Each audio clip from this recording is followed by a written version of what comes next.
Buenas tardes, nosotros somos el equipo 5 que está conformado por Clara Patricia Sánchez Brown, Montserrat Barrios Cisneros, Karen Serrano Nuño, Sonia Aguilar Torres, José Laura Rosales López, y vamos a exponer los sistemas y modelos políticos en el mundo. En primer término tenemos la dictadura. ¿En qué consiste la dictadura? En la concentración del poder en una o pocas personas. Aquí no existe la democracia. Una persona es la que decide el rumbo del país, de la organización o de la nación. En este modelo político no existe la libertad de asociarse o de expresarse en relación de alguna línea política. Actualmente en el mundo hay 32 países, que equivale al 20% del total de los países y al 28% de la población total del mundo, según datos proporcionados por la IDEA, que es el Instituto Internacional para la Democracia y Asistencia Electoral. ¿Cuáles son actualmente los países que viven bajo una dictadura? Aquí tenemos el mapa mundi. Los que viven bajo una dictadura actualmente son los que tenemos con color naranja. En primer lugar tenemos a Venezuela. Esta, por ser más nueva, no cree en la separación de poderes, así que junto con el tribunal, Maduro se dedicó a despojar a la Asamblea Nacional y declarar inconstitucional toda aquella ley que disgustara al gobierno. En este país, en este régimen modelo del mundo político, no existe libre expresión. Está prohibido manifestarse. La economía está totalmente dependiente del petróleo.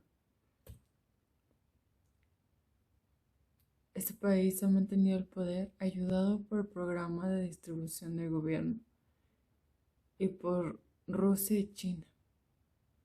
Su estrategia es implementar el plan Simón Bolívar, creado por Hugo Chávez, el cual consiste en una democracia protagónica, un modelo productivo socialista, una nueva geopolítica nacional e internacional, lo cual está basada en el petróleo.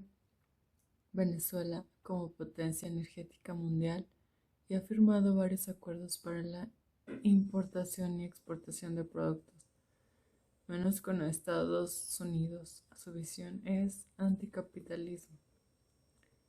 En segundo lugar tenemos a Tailandia. En ella, en el 2020, el PIB fue de 6.316 euros. Así pues, sus ciudadanos tienen, según este parámetro, un nivel de vida muy bajo. En cuanto al Índice de Desarrollo Humano, IDH, que se abrevia, se elabora en las Naciones Unidas para medir el progreso de un país y que, en definitiva, nos muestra el nivel de vida de sus habitantes. Indica que los tailandeses se encuentran en el puesto 80 de acuerdo a su ingreso per cápita. En tercer lugar tenemos a China. Los ciudadanos chinos tienen restricciones respecto del libre acceso al Internet, la libertad de prensa, la libertad de reunión, el derecho a tener hijos, la libre formación de organizaciones sociales y la libertad de culto. China persigue defensores y defensoras de los derechos humanos que son sometidos al hostigamiento, intimidación, desaparición forzada, detención arbitraria y en el régimen de incomunicación y largas condenas de prisión. Algunos de los temas prohibidos en los medios de comunicación chinos incluyen los conflictos en el Tíbet y Xinjiang, las protestas y demostraciones públicas en contra del sistema, los disidentes y violencia explícita, pornografía y críticas hacia la administración china. Algunas metas de este modelo económico son la innovación tecnológica, asignación eficiente del recurso, creación de empleo. El gobierno ofreció también pagar los gastos relacionados por el COVID. Otra de las dictaduras que tenemos es Cuba. El país ha sido sancionado en varias ocasiones por censura impuesta y la Unión Europea en 2003. Por la censura impuesta y la Unión Europea en 2003, después del encarcelamiento sumario de 75 periodistas independientes. Los cubanos no tienen acceso a retransmisiones privadas o extranjeras. Tampoco tienen a su alcance libros, revistas o periódicos, a menos que estén aprobados por el gobierno. Además, no tienen permitido suscribirse a publicaciones del exterior ni recibirlas de visitantes o turistas extranjeros. Otro modelo económico es el comunismo. En términos amplios, se refiere a un régimen político que se basa principalmente en la desaparición de la propiedad privada. Esta pasa a propiedad y administración del gobierno y a la desaparición de clases sociales. Tuvo sus inicios en Alemania con Marx y Hegel. Vemos aquí otra vez a China. Cabe mencionar que algunos países tienen una combinación de diferentes regímenes o modelos políticos. Y uno de ellos pues es China. El actual hombre fuerte de China, Xi Jinping, se convierte en el secretario general del Partido Comunista en 2012 y en el presidente un año después. Los medios de comunicación estatales promueven el culto a la personalidad del líder. El Parlamento modificó la Constitución para permitirle perpetuarse en el poder indefinidamente. El país, cuya economía despegó después de ingresar a la Organización Mundial del Comercio en 2001, se ha convertido en la segunda economía mundial y en la fábrica global. A finales del 2020, el régimen declaró erradicada la pobreza extrema. China prevé crecer este año al menos un 6% mientras continúa recuperándose de la conmoción de la pandemia del coronavirus. Otro de los países comunistas es Laos. Después de 45 años de régimen comunista, Laos es uno de los países más pobres de Asia. El Partido Revolucionario Popular de Laos, que ostenta el poder político y militar, controla los tribunales populares y los medios de comunicación. En 1986 decidió liberalizar su economía. Casi un tercio de los niños laosianos menores de 5 años sufren malnutrición, según el Banco Mundial. Aquí vemos en el mapa mundi cuán pequeño es este país. Vietnam es otro de los países comunistas.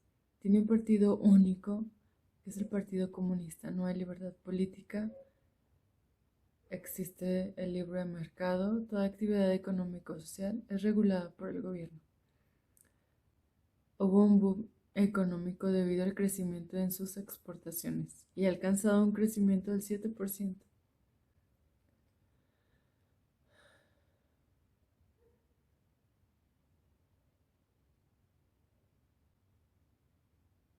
En China, después de la hambruna, China otorgó la administración de las tierras agrícolas a quienes la trabajaran.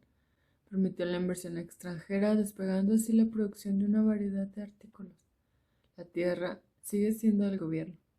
La inequidad se ha disparado. Ellos pagan la educación. El servicio de salud es gratuito y el mercado inmobiliario se ha disparado. Se puede ver una marcada diferencia en las clases sociales. Es comunista por el partido que controla el país desde hace 70 años. Ahora hablaremos de Corea del Norte. El país más militarizado del mundo reconoció que pretendía hacerse con el arma atómica. Cuenta con un parlamento que determinan el presupuesto, políticas y eligen al presidente y a los ministros. El país enfrenta múltiples sanciones internacionales que buscan forzarlo a detener sus programas nuclear y balístico, ambos prohibidos. En 2014, la Comisión Investigadora de la ONU estimó que el país tiene entre 80.000 y 120.000 prisioneros políticos. El fascismo es un movimiento político que nació el 23 de marzo de 1919, cuando Benito Mussolini, un exdirector de diario, fundó en Milán el grupo Fasci Italiani di Combattimento. El grupo reunía a excombatientes de la Primera Guerra Mundial, un conflicto que había dejado a Italia, como casi toda Europa, sumida en una profunda crisis política, económica y social. Mussolini alcanzó el poder gracias al apoyo del rey Víctor Manuel III, de grandes empresarios y del Vaticano, así como mediante el uso de la violencia. Además, transformó el régimen totalitario regido por la falta total de libertades individuales, políticas, de organización y de pensamiento. Mussolini y su movimiento se convirtieron además en una referencia para los regímenes autoritarios de todo el mundo, en particular para Adolf Hitler. El duque apoyó el régimen nazi alemán durante la Segunda Guerra Mundial y como Hitler fue derrotado en 1945, pero no así el fascismo como ideología política, que se ha mantenido viva en muchos movimientos de extrema derecha, pues fue una conquista armada y de brutalidad represiva, con consecuencias funestas para la humanidad, además de consecuencias que ha tenido para los sistemas simbólicos que constituyen el discurso político. ¿Por qué y cómo ha surgido de una totalidad y cómo ha influido en esa totalidad? Esa totalidad es de considerarse que el capitalismo no solo es un modo de producción y una forma de organización de la economía, sino un político sistema de civilizatorio y por lo tanto generador de materialidad. Concentró todos los resortes del Estado en un líder supremo, que exigía obediencia absoluta a sus subordinados.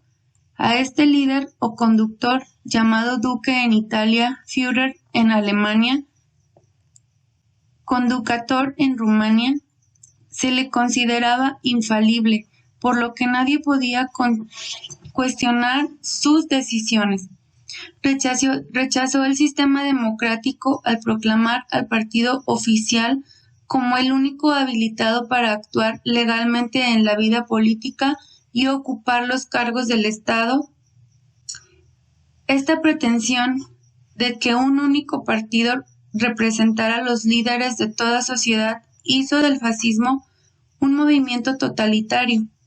Persiguió y reprimió a los opositores, que debieron exiliarse para no ser encarcelados o asesinados.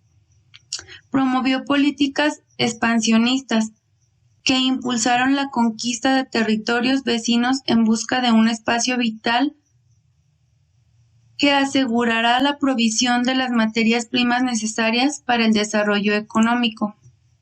Se basó en una ideología que exaltaba la idea corporativista frente a la del individuo o intereses de clase.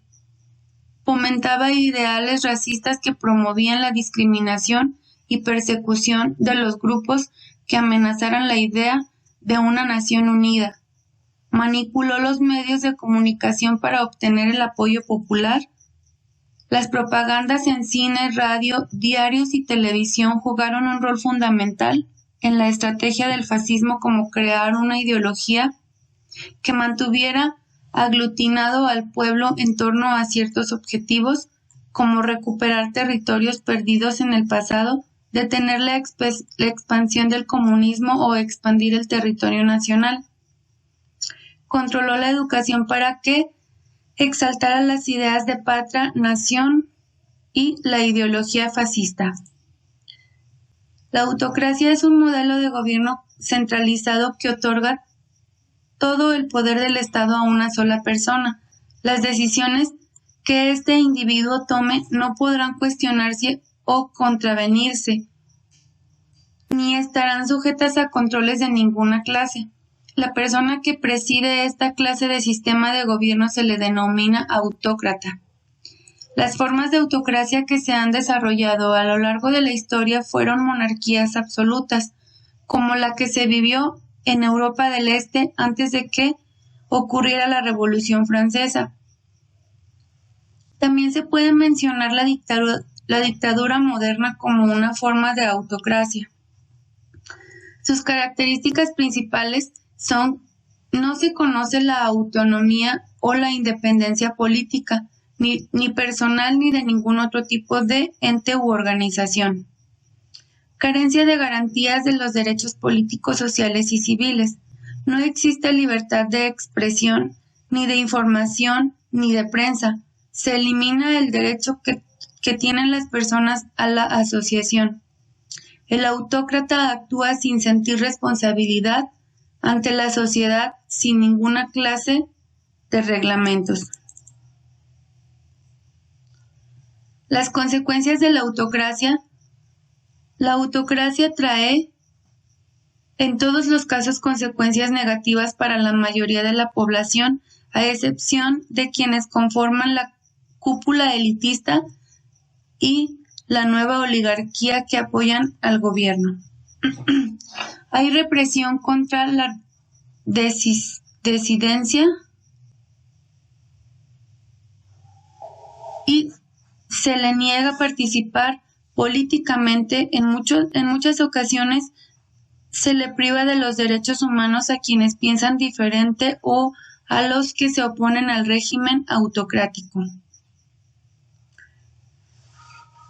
Los aliados del régimen autócrata suelen gozar de impunidad casi absoluta, por lo que se enriquecen de forma ilegal, cometen crímenes y acumulan bienes sin que se les juzgue.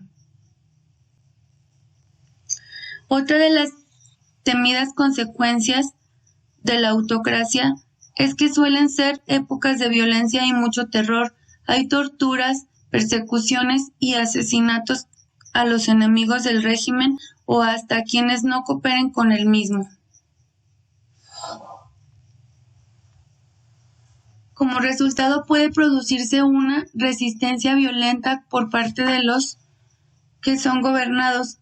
Surgen las protestas, las guerrillas, revoluciones y guerras civiles. Los gobiernos por lo general están dispuestos a sacrificar todo por la libertad. Los gobernados, perdón.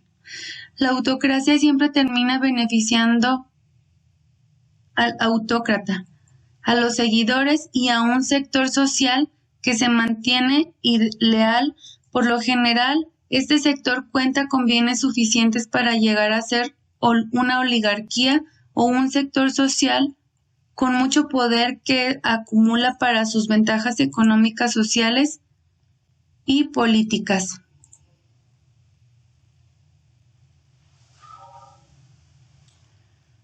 La oligarquía consiste en el control político del Estado por un sector minoritario que bien puede ser una élite política, económica, étnica o militar, siempre y cuando posea los instrumentos para ejercer el monopolio del poder y perpetuarse en el mando. La oligarquía ha acompañado a la humanidad a lo largo de su historia política, ya que siempre el poder parece ser detentado por una minoría privilegiada, con acceso a las herramientas para forjar la sociedad a su antojo. Tal es el caso de los caudillos y emperadores que se erigían en la antigüedad y que gobernaban a favor de sus familiares y allegados, o de las castas de la burguesía florentina del Renacimiento como los Medici, quienes acumularon poder político gracias a su influencia en el comercio internacional y al enriquecimiento. Se habla de oligarquía cuando se ejerce. No solo se habla de oligarquía cuando se ejerce el gobierno en un estado, También cuando se cuenta con un monopolio de los recursos de un bien demandado, puede hablarse de una oligarquía económica, empresarial, etc. Se trata de un esquema social de concentración de poderes que puede darse en cualquier área y en cualquier época. El primero en usarlo fue Platón, el filósofo griego, quien valoraba la aristocracia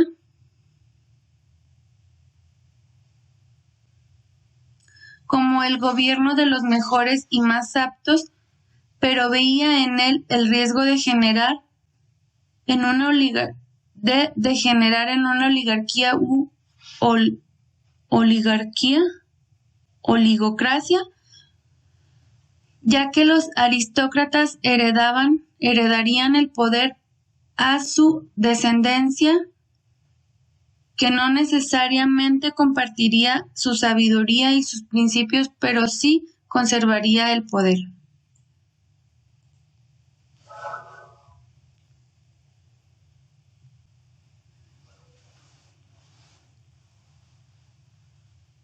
Las consecuencias de la oligarquía son el empobrecimiento del sector económico monopolizado, pues nadie puede competir con los oligarcas. Inequidad en el reparto de los bienes, ya que muchas veces la oligarquía la componen terratenientes políticos o grandes capitalistas. Resentimiento de los sectores marginados por la oligarquía. Debilitamiento de las estructuras democráticas o republicanas de haberlas. Corrupción e injusticia.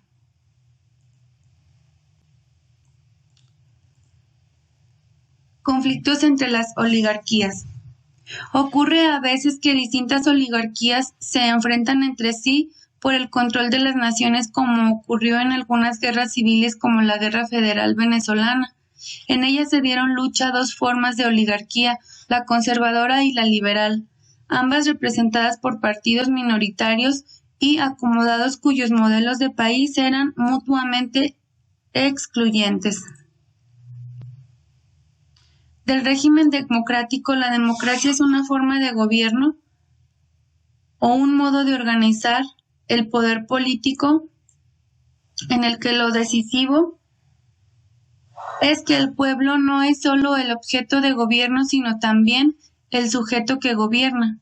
En la democracia antigua, la población se concentraba en ciudades pequeñas, polis. Esto definía las características de este sistema de gobierno. 1. Los hombres participaban directamente en las decisiones y 2. Las decisiones tenían que ser consensuadas. Las democracias modernas se fundamentan en los principios elementales, como son la representación política y el principio de la mayoría.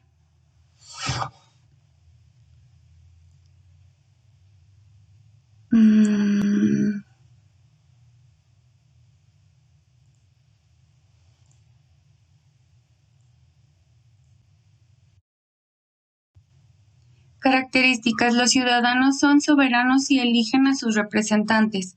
Los resultados de las elecciones representan la auténtica voluntad popular. Existe una pluralidad de ideologías y valores que comparten distintos sectores de la sociedad. Ninguna se impone obligatoriamente. Por medio de las elecciones, la sociedad legitima a los gobernantes para que tomen las decisiones en su representación. Los gobernantes están obligados a rendir cuentas de sus decisiones a la sociedad. El Estado protege el ejercicio pleno de las libertades individuales. Se requiere la participación activa de los ciudadanos en los procesos electorales. En algunas sociedades existen formas de participación a través de mecanismos de democracia semidirecta. La representación política es un sistema para resumir los intereses sociales, canalizar las demandas de los gobernados y estructurar un gobierno que dé respuesta a los requerimientos de las personas. Un ejemplo de régimen democrático es México a partir de 1996, cuando entraron en vigor las reformas electorales que permitieron una competencia real por el poder político. Existen dos tipos de democracia: la directa, que es el poder se ejercía sin intermediarios, existió en algunas sociedades antiguas, y la representativa. El poder se ejerce mediante representantes, es propia de las sociedades democráticas modernas, diversas y plurales. En estas democracias el poder lo detentan gobernantes que se imponen pesos y contrapesos a sí mismos.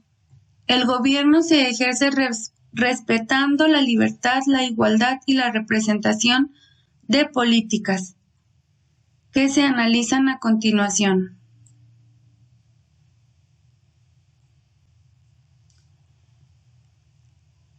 Bueno, no sé dónde quedaron. El sultanato.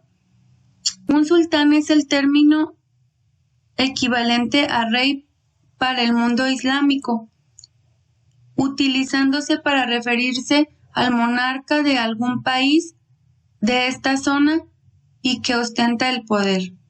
Aquel que ejerce el poder y la zona donde gobierna, es decir, su reino, se conoce como sultanato. El término comenzó a utilizarse por primera vez en el siglo X, cuando Mahmud de Ghazni, del imperio gaznávida, optó por emplear este título. Sus dominios se extendían desde una zona del río Ganges hasta Mesopotamia, un extenso territorio que ayudó a difundir su uso a otras tierras y pueblos, principalmente los turcos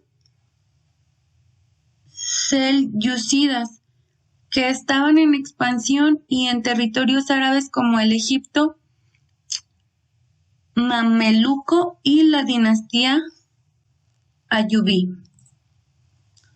En la actualidad prevalecen algunos sultanatos y sultanes, varios de ellos monarcas nacionales como en Omán o Brunei, y otros regionales como en zonas de Indonesia o Malasia. En el caso de Marruecos, que es una monarquía, el término ya no se utiliza, pues los monarcas han preferido el título de Malik, rey, el cual consideran más moderno. Características de los sultanes. Un sultán puede gobernar un territorio como monarca o también una provincia. A veces este título es utilizado en modo honorífico por gobernantes locales o personas influyentes en la sociedad. Los sultanatos, el territorio en cuestión, también pueden recibir el nombre de sultanía. El periodo que gobierna un sultán es similar al de las monarquías occidentales, por lo que suele durar hasta su muerte o abdicación. En el mundo actual no quedan muchas naciones que sean sultanatos, si bien hay países musulmanes que funcionan como monarquías. Esta palabra no es común en ellos. Hoy en día existen dos naciones constituyentes que son sultanatos. Omán, ubicado en la península arábiga, este país, conocido como el Sultanato de Omán, está regido por el sultán Haitham bin Tariq al-Said. Y Brunei, su nombre completo es Estado de Brunei, monarca de la paz. Está situado en la isla de Borneo del sudeste asiático, tratándose de un sultanato absolutista gobernado por Mullah Hassan al-Bolkiah.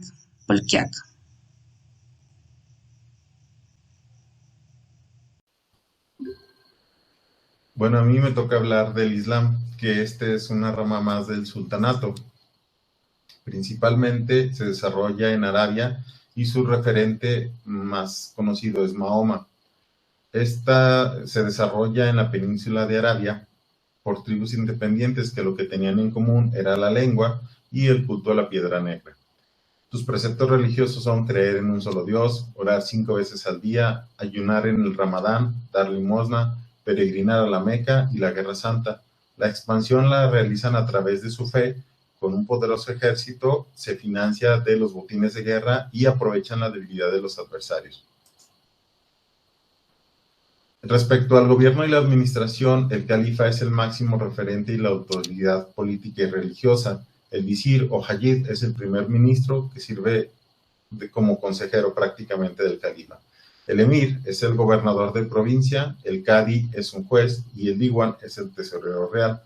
La UMA es una alianza ayuda militar que tiene la obligación de defender la religión y extenderla a través del yihad, que es la Guerra Santa. Es una república islámica, un estado que se sustenta de forma republicana como un gobierno. Su cuerpo institucional y normativo son compatibles con las normas del Sharia, que es la ley islámica. Esto es el equivalente a la ley civil, mientras que el Estado sigue siendo una república de igual manera. En una república islámica, el poder e influencia de los imams, o son los jeques musulmanes, aumenta y pueden ser incluso designados para cargos oficiales mientras mantengan su función religiosa. Sin embargo, la casuística respecto a la rigidez en la aplicación de estos principios varía de país en país. Respecto a las características centrales de la economía, las normas de comportamiento provienen del Corán y la Sunna. Para ellos, los impuestos es el zakat, que es la base política fiscal islámica. Un musulmán ejemplar, por ejemplo, paga aproximadamente 2.5 de su riqueza neta, no del patrimonio, para beneficio de desposeídos y el Estado en caso de que se encuentre en desgracia.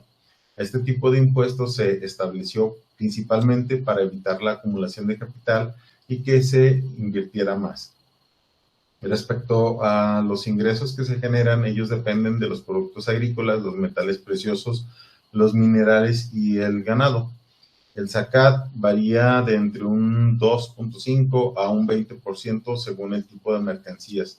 Algunos que están exentos de este tipo de impuestos son las fábricas y las herramientas.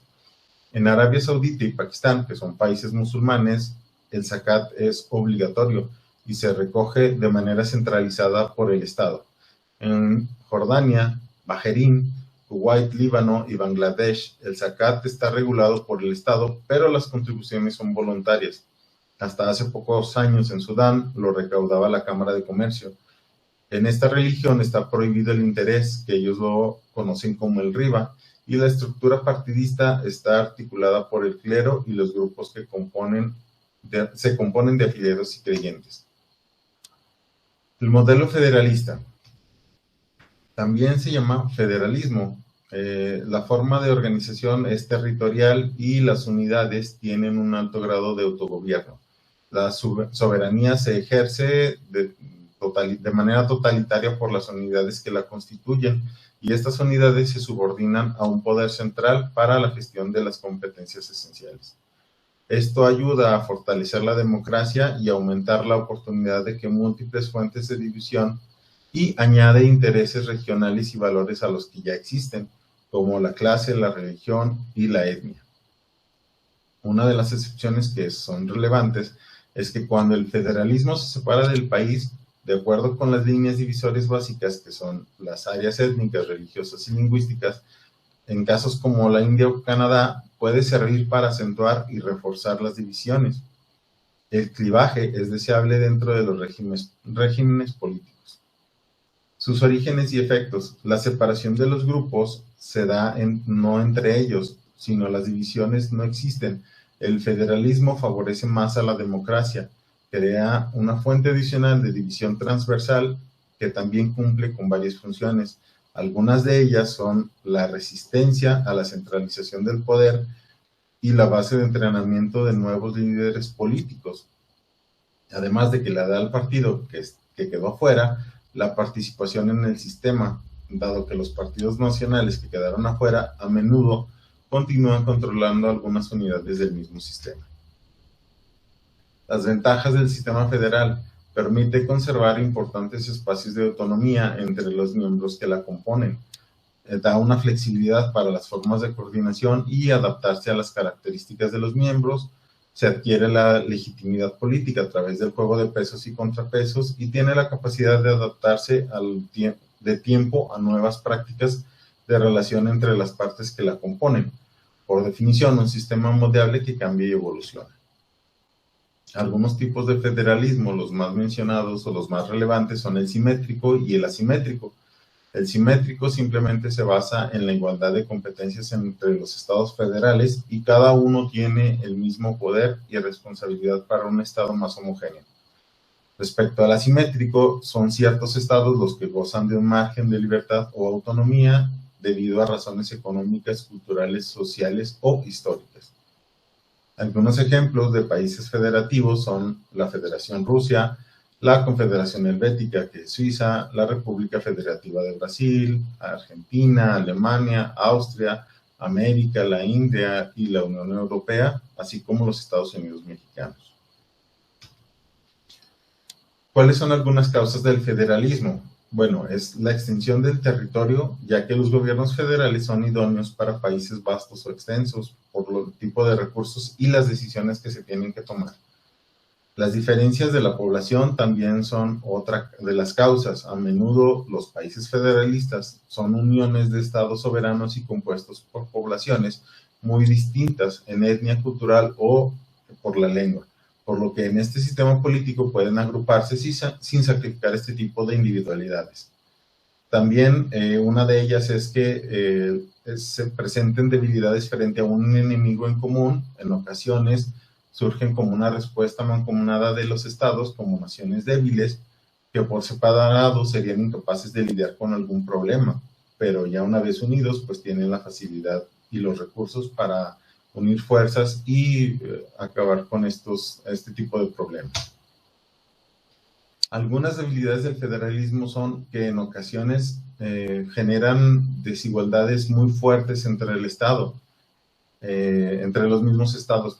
Los regímenes federales fracasan debido a las fricciones que hay entre el gobierno federal y los regionales. Los conflictos son la consecuencia del desbalance del poder de cara a la estructura federal y algunos resultan más influyentes en la toma de decisiones debido a la importancia económica, histórica o poblacional. Y algunas desigualdades muy profundas también se dan justamente cuando no comparten la lengua o la cultura o la religión. El régimen liberalista. Esta es más que nada una ideología que se proclama en defensa de la libertad de los individuos.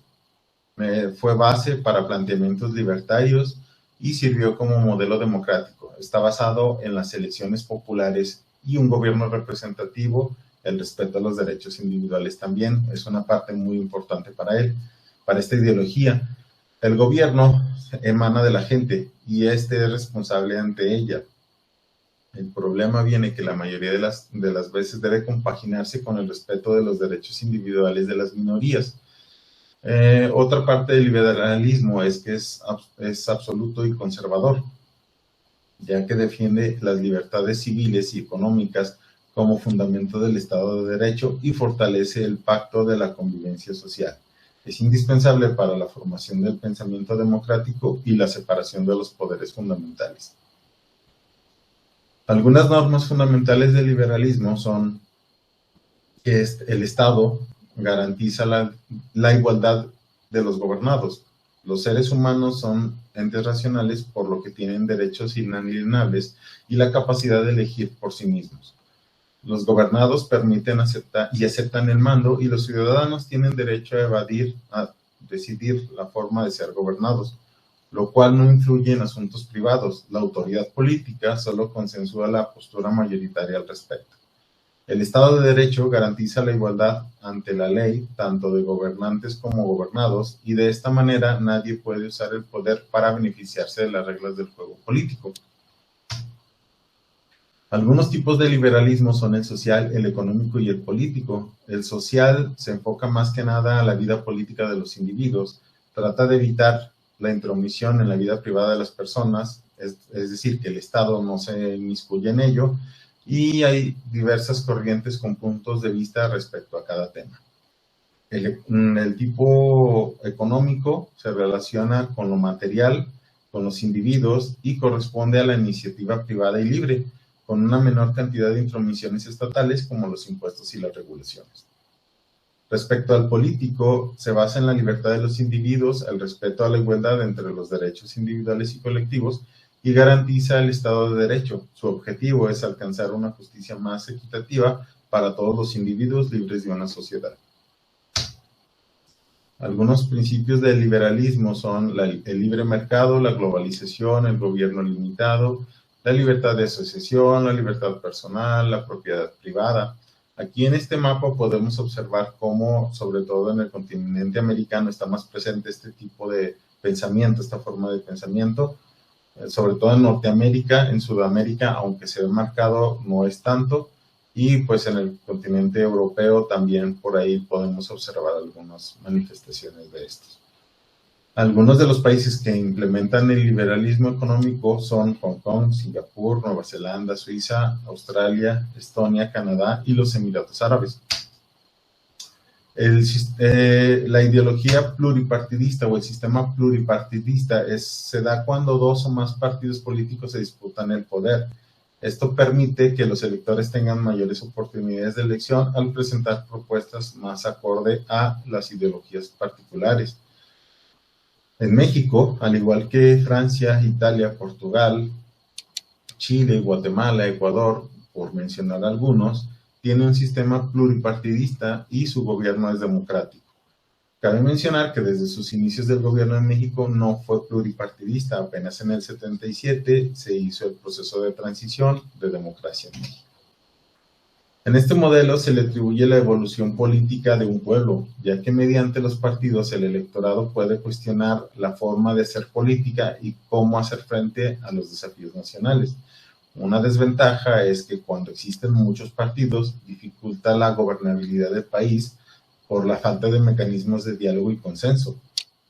En esta gráfica podemos observar cómo desde que nace hasta 2015 empieza a decaer la tendencia de la competitividad electoral en México. Esto pues porque antes había menos partidos, ahora ya hay más y pues la proporción de escaños del partido en el poder cambia, que representa la línea azul. La línea verde es la proporción del voto presidencial. Aquí podemos ver la proporción de escaños que tenía el PRI en México, sus altas y sus bajas que ha tenido conforme esto ha ido evolucionando. ¿Qué ventajas tiene? Promueve la participación electoral, aumenta la participación electoral, genera transparencia electoral, también la participación de los partidos políticos en el desarrollo de las políticas y una adecuada interrelación del organismo electoral con los grupos de interés, así como una experiencia política a la administración electoral. ¿Qué desventajas tiene? Que el actuar de los miembros pueden estar motivados por intereses políticos más que en beneficio del pueblo. Puede ser que no cuenta con la calidad y la experiencia profesional adecuada, son poco manejables en caso de que no todos los partidos estén representados, la pérdida de credibilidad si los partidos son excluidos o no son representados o respetados. El proceso de la toma de decisiones puede resultar complicado, el órgano electoral, puede sufrir como resultado de las disputas públicas entre los partidos políticos y si los partidos políticos reemplazan a sus representantes con frecuencia, se puede minar la estabilidad de este órgano electoral. El libertarismo también es una forma de pensar que está muy presente, sobre todo en Estados Unidos. Esta ideología sostiene que el gobierno debería ser pequeño y no intervenir en la vida económica y social y cultural. Considera que los seres humanos deben ser tan libres como del control gubernamental y las regulaciones como sea posible.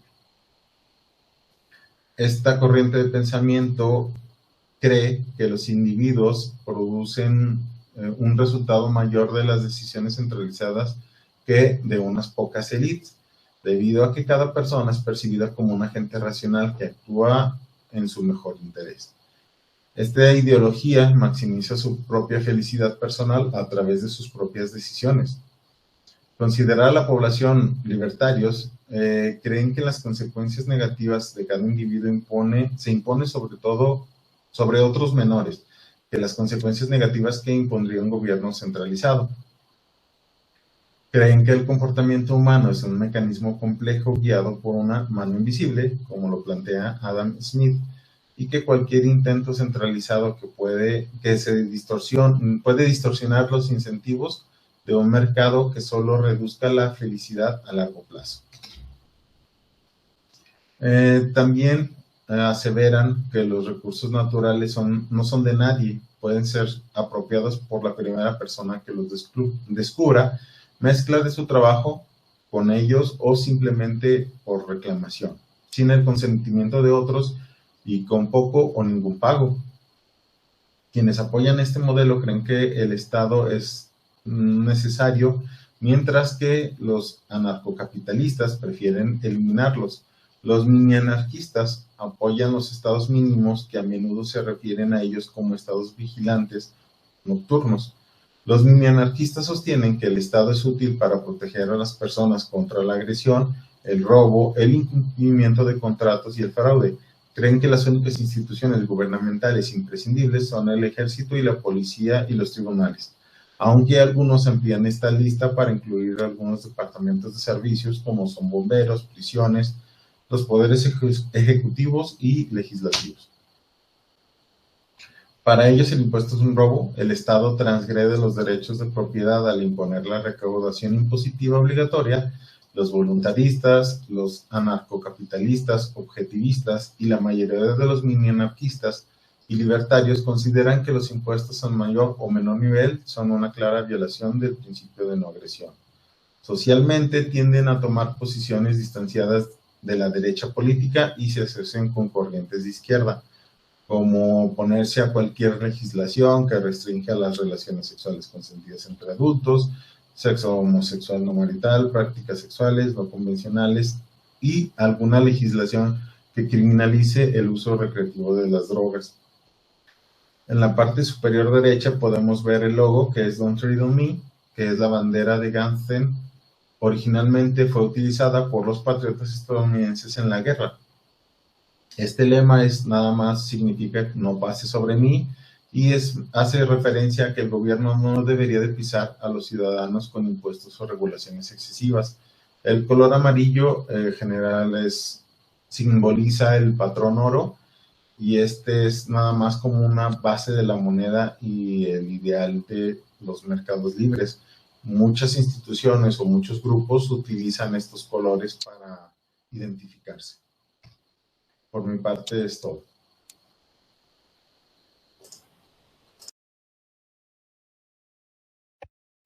El sistema totalitario se le llama a todo régimen político en el que la vida cotidiana de sus ciudadanos es totalmente controlada por una autoridad única, exclusiva de un partido político. Este sistema se caracteriza por reprimir las libertades civiles y los derechos políticos, además que un solo partido busca dominar todos los aspectos de la sociedad. Algunas de sus características es la existencia de una ideología oficial, y esta ideología oficial va a ser incontrovertible. Un solo partido político va a ser quien dirige la nación, y este partido político pues está compuesto por solamente una minoría. La estructura gubernamental es establecida por dicho partido y los medios de comunicación son altamente restringidos. Algunos ejemplos son China, Cuba, que para no caer en repeticiones con lo que ya expusieron mis compañeros, pues solamente los mencionamos a grandes rasgos. Según el informe de The Global State of Democracy, en el mundo todavía hay actualmente 32 países que viven bajo una dictadura, lo que supone alrededor del 28% de la población mundial actual. Otros ejemplos de países pues son Corea del Norte, Vietnam, etc. El siguiente sistema es el sistema de partido único. Este sistema, como su nombre lo dice, va a existir un solo partido, o bien, pese a la existencia de más partidos, va a ser uno el que va a tener el predominio absoluto sobre la vida del país. A diferencia de la dictadura, en este sistema sí se convocan a elecciones con el propósito de demostrar una legitimidad. Y en principio este sistema no presupone que haya pérdida de derechos humanos como en el caso del totalitarismo, pero pues en la práctica es muy habitual que esto suceda. Los defensores de este sistema señalan que es un sistema que permite que el país se organice mejor sin que existan disensiones internas. Y en cuanto a las desventajas, pues la más clara es que se puede deslizar muy fácilmente hacia una dictadura. Algunas características es que no hay alternancia política, el poder está concentrado en unos pocos, los procesos electorales pues están controlados también por ellos y se interpreta arbitrariamente las leyes y los principios democráticos.